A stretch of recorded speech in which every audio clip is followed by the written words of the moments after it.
identik dengan nilai-nilai yang luhur dan mulia, seperti kejujuran, kebenaran, keadilan, dan ketulusan. Agama apapun juga tidak mungkin dapat dilepaskan dari nilai-nilai seperti itu. Oleh karena itu, ketika agama sudah meninggalkan nilai-nilai luhur dan mulia tadi, kejujuran, ketulusan, keadilan, dan kebenaran, maka kita dapat menyaksikan betapa mengerikannya wajah agama itu. Agama itu menjadi bukan lagi wajah yang mendatangkan kesejukan, kedamaian, tetapi bisa mendatangkan malapetaka dan bencana yang luar biasa. Pada hari ini kita memasuki satu minggu yang unik. Satu minggu sebelum kita merayakan Paskah, biasanya ada dua sebutan.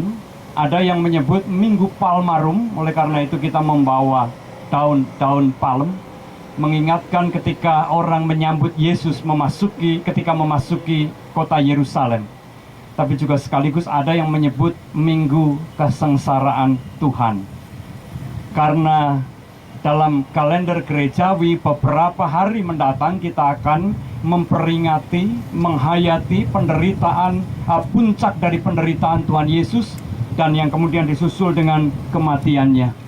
Jemaat Tuhan yang saya kasih di dalam Tuhan Yesus Kristus, saya memilih untuk mengambil bacaan yang lebih sesuai dengan Minggu Kesengsaraan Tuhan. Oleh karena itulah saya mengajak tadi membaca ketika Yesus diperhadapkan dengan Pilatus atau pengadilan Pilatus. Bapak, Ibu, dan saudara sekalian, pengadilan Pilatus tidak dapat dilepaskan dari pengadilan yang digelar oleh Mahkamah Agama. Bahkan boleh dikatakan pengadilan Pilatus ada karena pengadilan yang digelar oleh Mahkamah Agama terhadap Yesus. Jikalau Mahkamah Agama tidak mengadili Yesus, maka mereka juga tidak akan membawa Yesus ke pengadilan Pilatus. Jadi pengadilan yang dilakukan oleh Mahkamah Agama itu sungguh merupakan pengadilan yang sangat menentukan. Jemaat Tuhan yang saya kasihi, pengadilan yang sangat menentukan itu ternyata dipenuhi dengan berbagai macam pelanggaran dan rekayasa yang sungguh sangat mengerikan. Dan oleh karena itu sebenarnya keputusan atau vonis terhadap Yesus adalah vonis yang cacat hukum. Paling tidak ada 3 pelanggaran serius yang dilakukan oleh Mahkamah Agama di dalam mengadili Yesus. Pelanggaran yang pertama adalah di dalam pengadilan Mahkamah Agama atau di dalam tubuh Mahkamah Agama ada satu ketentuan bahwa pengadilan apapun juga harus dilakukan pada siang hari. Apa tujuannya? Tujuannya adalah supaya ketika siang hari mereka menjatuhkan vonis atau hukuman, mereka masih memiliki waktu 1 malam untuk merenungkan dan memikirkan ulang keputusan yang tadi siang mereka buat. Seandainya dalam perenungan itu mereka mendapati bahwa ternyata keputusan itu tidak adil dan salah, mereka punya waktu, masih ada waktu esok hari untuk meralat, untuk mengubah atau merevisi keputusan itu. Ini ketentuan dari peradilan agama yang digelar oleh Mahkamah Agama. Tetapi kita tahu kapan Yesus diadili oleh Mahkamah Agama? Malam hari, bukan pada siang hari. Pada malam hari Yesus ditangkap dan kemudian digelandang ke rumah imam besar, dan disitulah Yesus diadili. Mereka tidak akan punya kesempatan lagi untuk memikirkan apakah keputusannya adalah keputusan yang adil atau tidak. Itu pelanggaran yang pertama. Pelanggaran yang kedua, pengadilan yang digelar oleh Mahkamah Agama harus diselenggarakan di ruang pengadilan yang letaknya di salah satu ruangan di istana Herodes. Dan kita tahu Yesus tidak diadili di sana. Yesus diadili di rumah imam besar yang bernama Kayafas. Pelanggaran yang kedua. Dan pelanggaran yang ketiga adalah di setiap pengadilan harus dihadirkan 2 orang saksi minimal yang tidak saling mengenal dan bukan atau tidak punya hubungan darah dengan siapapun, baik dengan mahkamah agama maupun dengan orang yang diadili. Sangat objektif sebenarnya. Saksi itu diteliti betul-betul. Harus minimal 2 orang yang tidak punya hubungan saudara baik dengan yang mengadili maupun yang diadili, dan tidak punya hubungan saudara atau hubungan keluarga dengan satu dengan yang lain, tidak saling mengenal, sehingga tidak mungkin dilakukan rekayasa. Kalau kita membaca bagaimana pengadilan terhadap Yesus yang dilakukan oleh mahkamah agama, mereka tidak peduli lagi. Untuk apa? Kita tidak membutuhkan saksi lagi. Ya, itu yang dilontarkan oleh mahkamah agama. Dan mereka juga berusaha menghadirkan berbagai saksi palsu, pelanggaran yang sangat serius. Dan oleh karena itulah sebenarnya vonis terhadap Yesus adalah vonis yang cacat hukum dan tidak sah. Dan pengadilan yang dilakukan oleh Pilatus pun tidak berbeda jauh. Berangkat dari pengadilan mahkamah agama yang tidak adil, yang penuh dengan rekayasa, sekarang masuk ke pengadilan Pilatus yang penuh dengan tekanan. Pilatus menyadari betul dia berhadapan dengan siapa. Ia berhadapan dengan mahkamah agama, dengan pemimpin-pemimpin agama yang sudah dipenuhi dengan nafsu membunuh yang luar biasa. Dan oleh karena itu hampir tidak ada gunanya membela Yesus. Sekalipun Pilatus masih berusaha untuk membela, untuk mencoba melepaskan Yesus, tetapi toh pada akhirnya Pilatus gagal menegakkan keadilan dan kebenaran bagi Yesus.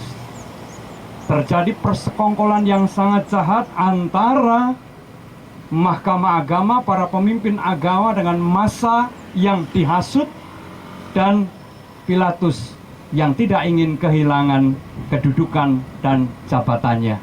Ada banyak kepentingan yang terjadi di dalam pengadilan Yesus, dan Yesus kemudian menjadi korban dari persekongkolan jahat itu. Jemaat Tuhan yang terkasih di dalam Tuhan Yesus Kristus, dalam perjalanan menuju ke tempat ini saya bertanya, sudah berapa lama ibadah-ibadah di depan istana digelar? 3 tahun lebih sedikit, karena dimulai sekitar bulan Februari tahun 2012. Sekarang Maret 2015, Maret akhir, jadi 2 tahun lebih 1 bulan.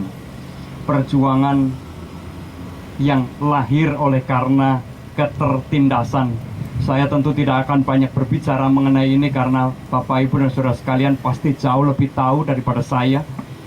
Bukan hanya jauh lebih tahu, tapi juga jauh lebih merasakan tekanan, penderitaan, kesulitan-kesulitan, dan bagaimana rasanya hak-hak yang dibuang, yang dirampas, dan tidak diakui. Tetapi saya tidak tahu apakah Bapak Ibu dan Saudara sekalian melihat beberapa titik kesamaan antara pengalaman-pengalaman yang saudara-saudara alami dengan apa yang dihadapi dan dialami oleh Yesus. Anda juga adalah korban dari konspirasi jahat antara agama dengan politik, antara pemimpin agama dengan pemimpin politik, dengan segala macam kepentingan yang ada di dalamnya. Dan oleh karena itulah, ketika saya membaca bagian ini, saya merasa ini sungguh menjadi cerminan buat kita semua, buat teman-teman di Yasmin maupun juga teman-teman yang ada di Philadelphia HKBP. Bapak Ibu dan Saudara sekalian, kehadiran saya di tempat ini tentu menyatakan solidaritas saya dengan Bapak Ibu dan Saudara sekalian. Sudah lama, sejak lama saya mengikuti berbagai perkembangan yang terjadi, dan keprihatinan saya juga adalah keprihatinan Bapak Ibu adalah keprihatinan saya juga. Kesedihan Bapak Ibu adalah juga kesedihan saya. Oleh karena itu, di dalam kita memasuki minggu kesengsaraan Tuhan Yesus ini, ada 2 hal yang ingin saya ajak kita semua untuk merenungkannya. Dari bacaan firman Tuhan tadi, yang pertama, Bapak Ibu dan Saudara sekalian, bahwa tekanan-tekanan yang kita alami Ini adalah konspirasi yang seperti yang tadi saya katakan, konspirasi yang jahat antara agama dengan politik. Dua kekuatan yang sangat besar yang bisa mengubah wajah-wajah yang mestinya baik menjadi wajah-wajah yang demonik, wajah-wajah yang dikuasai oleh iblis. Agama, lembaga politik, lembaga hukum adalah hal-hal yang baik untuk masyarakat manusia. Agama memberikan tuntunan moral tentang kesetiaan, keadilan, kebenaran, kejujuran, dan ketulusan. Politik sebenarnya adalah juga lembaga yang baik untuk membangun masyarakat yang sejahtera, untuk menyejahterakan masyarakat yang dipimpin. Tetapi ketika lembaga-lembaga itu dikuasai oleh nafsu-nafsu dosa, maka sungguh lembaga-lembaga ini menjadi lembaga-lembaga yang sangat mengerikan, yang sangat menakutkan. Yesus adalah korban dari konspirasi jahat itu. Dan oleh karena itu, jikalau kita juga mengalami hal yang sama, maka sesungguhnya kita mengalami seperti yang Yesus alami juga.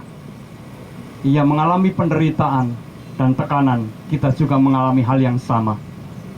Pada satu sisi, itu memang konsekuensi, harga yang harus dibayar oleh setiap pengikut Kristus. Tapi pada sisi yang lain, kita juga dipanggil untuk berjuang menegakkan apa yang benar dan adil. Itu yang pertama, bahwa ada keserupaan antara apa yang dialami oleh Tuhan Yesus dengan kita.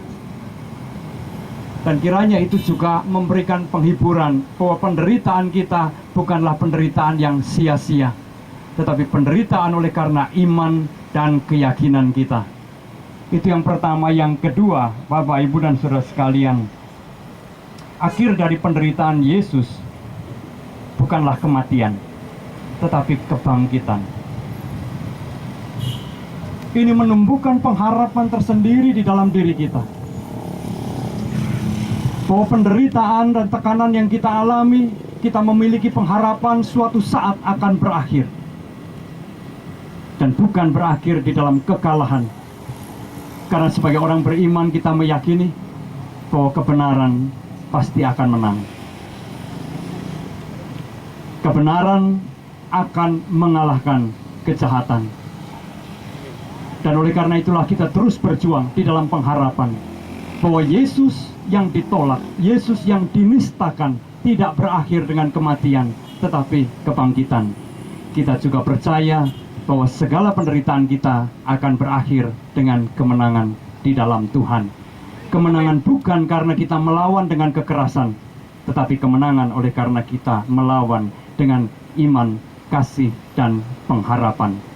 Biarlah minggu kesengsaraan Tuhan kita hayati menjadi bagian dari kesengsaraan kita dan fajar pengharapan yang baru. Fajar kebangkitan Kristus juga akan segera terbit di dalam kehidupan kita, di dalam komunitas kita, di dalam persekutuan kita sebagai gereja Tuhan. Tuhan memberkati kita semua. Amin.